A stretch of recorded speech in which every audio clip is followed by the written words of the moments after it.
दोस्तों आपको और आपका फैमिली को मार्केट डिलाइट की तरफ से 2021 के लिए हार्दिक शुभकामनाएं। Wish you many many happy new year. तो यहाँ पे हम लोग हमेशा कोशिश करते हैं कि हम लोग का जो नया साल हो वो उसका जो शुरुआत हो काफी अच्छा हो। तो मेरा भी फर्ज बनता है कि आप लोग को एक अच्छा स्टॉक के साथ इंट्रोड्यूस करना। तो मैं आपको साथ लेके आया हूँ ऐसे ही अच्छा स्टॉक जो कि आपको काफी ग्रोथ अपॉर्चुनिटी दे सकता है। और इसका नाम है, इसी स्टॉक का नाम है Johnson controls and Hitachi air conditioning India limited. तो यहाँ पे एक तरफ का आप लोग बोल सकते हो कि कूलिंग सिस्टम है, रेफ्रिजरेशन सिस्टम है, इसका बादशाह है इंडिया सेगमेंट में। तो यहाँ पे हम लोग कंप्लीट जब बात करेंगे इसका जो एनुअल रिपोर्ट में कुछ निष्कर्ष निकालने के लिए कोशिश करेंगे। उसके बाद फंडामेंटल और फिनेंशियल जैसे हम लोग का आज पर प्रैक्टिस हम लोग बात करेंगे। उसके बाद हम लोग का जो यूएसपी है, इसी चैनल का जो यूएसपी है टेक्निकल एनालिसिस, उस सेटअप में हम लोग देखेंगे कि इसका ग्रोथ अपॉर्चुनिटी कितना तक हो सकता है, उसका short term, mid term, long term target क्या हो सकता है, और यहाँ पे हम लोग कौन सा रेंज के साथ, कौन सा प्राइस रेंज में, प्राइस लेवल पे काम करना है। तो आखिर तक वीडियो के साथ मेरे साथ बने रहिएगा सो दैट आपको कंप्लीट पैकेज्ड इंफॉर्मेशन सही से मिल सके। नमस्कार दोस्तों, मार्केट डिलाइट में मैं आपका फिर से स्वागत करता हूं। मैं आपके साथ बात करने वाला हूं आज Johnson controls Hitachi air conditioning India limited के बारे में।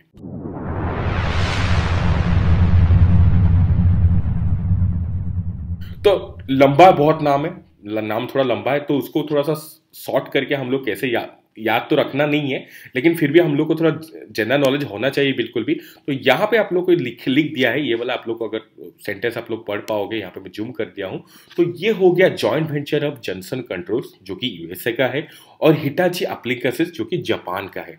तो यहाँ पे दोनों टाइकून देश का यहाँ पे जॉइंट वेंचर हुआ है, जो कि आप लोग को काफी ज्यादा कॉन्फिडेंस दे सकता है फॉर द ग्रोथ, राइट। तो यहाँ पे अगर पूरा यहाँ पे जो इंडिया यूनिट के ऊपर बात किया जाए तो इसका नाम दे दिया गया है Johnson controls and Hitachi air conditioning India limited, right. लंबा थोड़ा नाम है, लेकिन जैसे भी आप लोग को बताया कि एक बार हम लोग को कॉन्सेप्ट क्लियर हो जाए तो उसको जानना थोड़ा मुश्किल नहीं होगा, राइट। तो यहाँ पे ये 3 सेगमेंट में काम करता है। तो सबसे पहले क्या काम करता है यहाँ पे, रेसिडेंशियल कूलिंग सोल्यूशन, राइट। और सबसे वहाँ पे जो टॉप मोस्ट यहाँ पे आ जाता है आप लोग का product, that is inverter split AC हो गया, या फिक्स्ड स्पीड स्प्लिट एसी हो गया, या विंडो एसी हो गया, जैसे कि हम लोग नॉर्मली यूज करते हैं, आप लोग को ऑलरेडी पता है।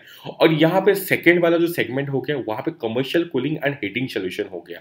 तो यहाँ पे पैकेज्ड एयर कंडीशनर हो गया, चिलर्स हो गया, वीआरएफ हो गया, या स्पेस मेकर हो गया। और यहाँ पे होम एप्लीकेशन सोल्यूशन में अगर देखा जाए तो होम एप्लीकेशन कौन सा बनाता है, जो कि एक बहुत बड़ा सेगमेंट है। ऑलरेडी मैं हावेल्स के ऊपर भी बात कर चुका हूँ, व्हिर्लपूल के ऊपर भी बात कर चुका हूँ। तो उसी सेगमेंट में भी इसका प्रेजेंस है, जो कि रेफ्रिजरेटर और एयर प्यूरिफायर यहाँ पे बनाती है। और कंपनी का जो यहाँ पे बहुत ज़्यादा आशा है कि यहाँ पे जो एचएवीसी सेगमेंट है इसमें लीडिंग बनने के लिए।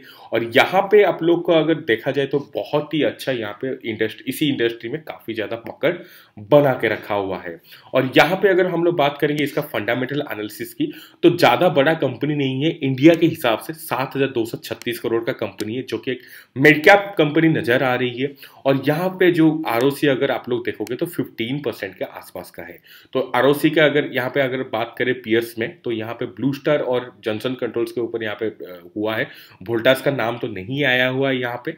और यहाँ पे आरओसी के दोनों के ऊपर अगर कंपेयर किया जाए तो यहाँ पे जॉनसन कंट्रोल का जो है हिटाची का, तो यहाँ पे 20.33 आप लोग को दिख जाएगा 5 साल का आरओसी। लेकिन यहाँ पे पी का कोई जिक्र नहीं है, तो उसको लेके हम लोग ज़्यादा ओरी होने का कोई जरूरत नहीं है। अगर प्रॉफिट लॉस के ऊपर बात किया जाए तो यहाँ पे आप लोग को नेट प्रॉफिट कंसिस्टेंस तो नहीं, बिल्कुल भी नहीं दिखेगा, थोड़ा सा अप एंड डाउन दिखेगा। जैसे कि हम लोग को पता है कि इस टाइप का कंपनी जो होता है यहाँ पे काफ़ी ज़्यादा ये सीजनल स्टॉक होता है, काफ़ी ज़्यादा साइक्लिक स्टॉक होता है। लेकिन अगर किसी का कमर्शियल सेगमेंट में यहाँ पे प्रेजेंस है और होम एप्लीकेशंस के ऊपर भी काम कर रहा है, तो यहाँ पे थोड़ा सा इधर उधर हो सकता है। Not like a Voltas, but still यहाँ पे थोड़ा सा इधर उधर हो सकता है, करेक्ट। और यहाँ पे अगर मैं बात करूंगा क्वार्टर्स में कैसा प्रेजेंट किया हुआ है इसका प्रॉफिट एंड लॉस, तो आप लोग को दिखेगा कि जून 2020 में यहाँ पे माइनस में ही था, जो कि नेगेटिव में था, और लॉस में था। यहाँ पे सितंबर 2020 में भी माइनस में दिख जाएगा। तो इस हिसाब से अगर बात किया जाए तो यहाँ पे काफ़ी ज़्यादा ग्रोथ अपॉर्चुनिटी हम लोग को दिख रहा है। अगर बाकी के ऊपर बात किया जाए, डेट के ऊपर विदेशी कंपनी है, फॉरेन कंपनी है, तो डेट के ज़्यादा टेंशन नहीं रहती है और डेट टू इक्विटी रेशियो निकल के आता है 0.28। तो यहाँ पे प्लेस परसेंटेज के हिसाब से भी कोई दिक्कत नहीं है, कंप्लीटली 0% है और प्रोमोटर होल्डिंग काफ़ी तबड़तोड़ है जो कि 74.2% है। करेक्ट। और यहाँ पे फ्री कैश फ्लो आप लोग को दिख जाएगा -92.8 करोड़ का, और जो कि लॉस में है। और यहाँ पे फ्री कैश फ्लो आप लोग को 5 साल का दिख जाएगा 27.5 करोड़ का। तो उस हिसाब से देखा जाए कंपनी इतनी अच्छी है और कंपनी का परफॉर्मेंस थोड़ा सा अभी के लिए डाउन हुआ है, इसका मतलब है कि हम लोग को इस सेगमेंट में भी एक अच्छी अपॉर्चुनिटी ढूंढनी चाहिए। तो मेरे हिसाब से यहाँ पे इन्वेस्टमेंट पर्पज में अभी के लिए टाइम बिल्कुल सही है। कौन सा रेंज है उसके लिए जानने के लिए हम लोग टेक्निकल सेटअप में जरूर बात करेंगे। तो चलते हैं बॉस, टेक्निकल सेटअप में क्या बोल रहा है। तो यहाँ पे इतना लंबा टाइम तक कंसोलिडेशन हुआ, कंसोलिडेशन के बाद यहाँ पे जब भी ब्रेकआउट दिया हुआ है, उस ब्रेकआउट के साथ आप लोग देख सकते हो कि इतना अच्छा इंटेंसिटी है। उस इंटेंसिटी को अगर कैरी लंबा टाइम तक करता है तो आपको शॉर्ट टर्म में भी काफी ज्यादा मुनाफा दिख सकता है।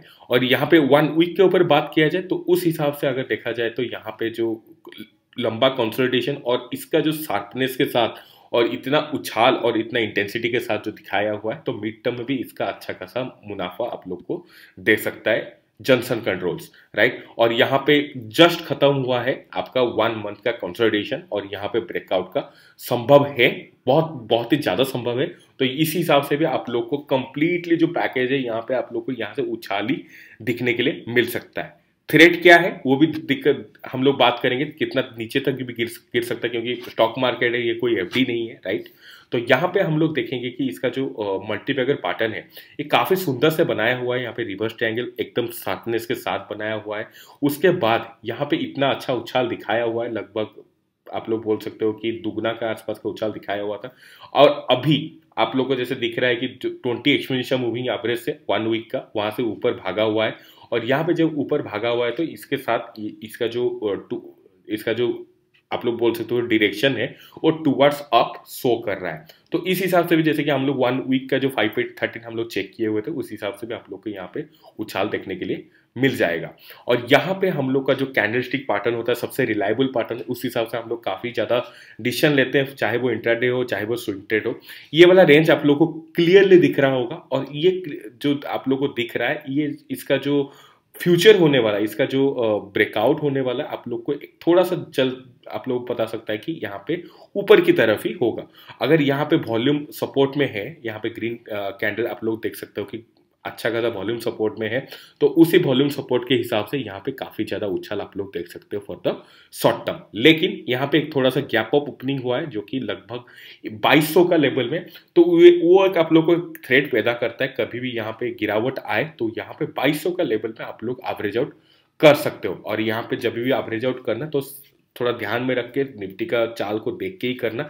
अगर इसी रेंज के नीचे आ जाता है, अगर इसी रेंज के नीचे कभी भी आ जाता है और वॉल्यूम भी उसी में सपोर्ट में है, रेड वॉल्यूम, तो यहाँ पे आप लोग को थोड़ा सा वेट एंड होल्ड करना जरूरी है, क्योंकि सेल करना तो ये वाला कंपनी नहीं है, सेल करने टाइप ये स्टॉक बिल्कुल भी नहीं है। और यहाँ पे डाइवर्जेंस बना हुआ था, हायर हाई का बना हुआ था, बट स्टिल यहाँ पे आप लोग को लंबा टाइम के लिए बना हुआ था, कोई शार्पनेस नहीं था, तो उसको लेके आप लोग कोई भी कंक्लूजन बिल्कुल नहीं निकाल सकते, करेक्ट। तो उसके थोड़ा सा अभी के लिए डाइवर्जेंस से आप लोगों को कोई कंक्लूजन नहीं मिल सकता।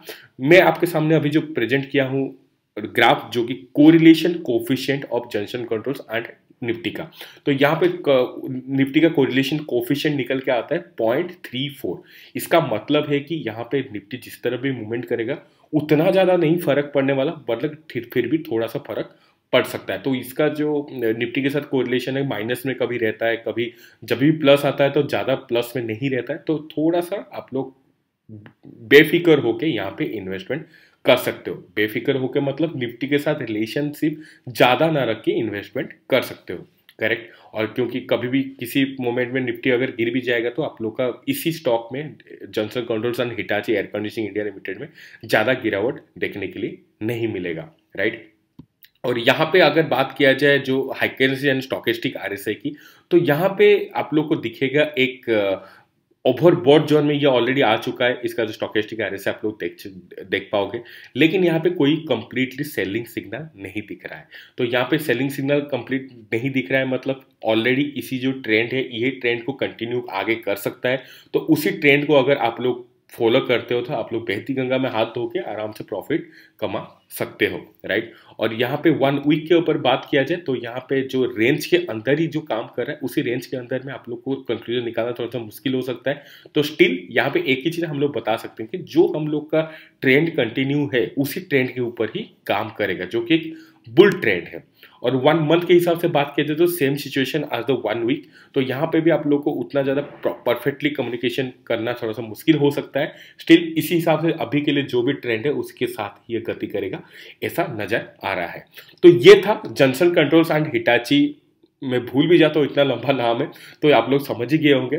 तो यहाँ पे आप लोग को मैं कोशिश किया कि इसका फंडामेंटल बिजनेस मॉडल और टेक्निकल एनालिसिस करने के लिए आप लोग को कैसा लगा कमेंट्स में जरूर बताना। एक बार लाइक कर देना सो दैट हौसला बना रहेगा, पूरा साल के लिए एनर्जी मिल जाएगा। तो यहाँ पे चैनल को सब्सक्राइब कर सकते हैं यहाँ पे, सो दैट हम लोग के साथ और मार्केट डिलाइट के साथ आप लोग पूरा 2021 और आगे भी हम लोग के साथ ही बिता पाओ, राइट। और आप लोगों को काफ़ी अच्छा नॉलेज देने के लिए मैं कोशिश करूंगा। और यहाँ पे पोस्ट में मैं आपको एक चीज़ बताने के लिए देखूंगा कि मेरा जो रिजोल्यूशन है मार्केट डिलाइट को लेके वो भी क्या क्या है।